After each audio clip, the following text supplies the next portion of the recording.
l'atelier mécanique. On lui a raconté, elle l'a imaginé, a pu le visiter une fois condamné. L'atelier mécanique, témoin emblématique d'un passé mirifique, d'une fin chaotique. Souvenirs par dizaines quand elle ferme les yeux. Des hommes par centaines qui s'activent en ces lieux.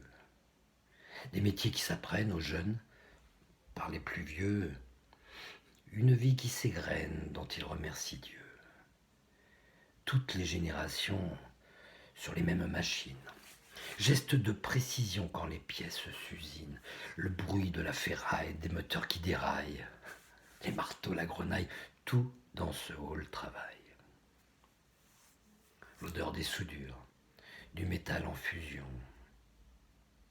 La douleur des brûlures, les grosses contusions. Les métiers sont très durs, un peu de compassion. Mais les hommes assurent et maintiennent l'action. Son père et son mari ont travaillé ici.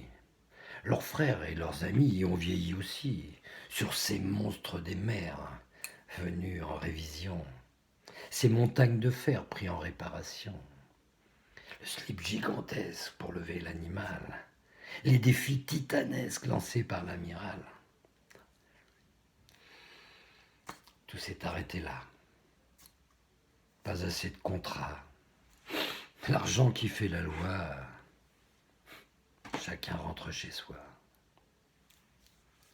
C'est là qu'elle est venue avec ses chevalets, dans ce hangar nu presque aussi grand que l'est des chantiers maritimes qui étaient à la Seine, pour pénétrer l'intime d'une vie qu'elle met en scène. Elle peint à satiété les espaces désertés, leurs parois toutes rouillées, une coursive hantée, pont immobilisé, palans, chaînes accrochées, engrenages figés.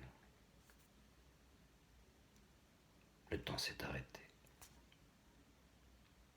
Puis viennent les ouvriers, toutes leurs compétences que sur de gros chantiers elles mettent en évidence. Tous ces gestes précis tombés là dans l'oubli, elles leur redonnent vie.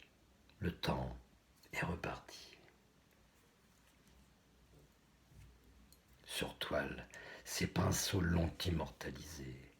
C'est avec ces tableaux, témoins de ce passé et leurs expositions partout très demandées, le but de son action.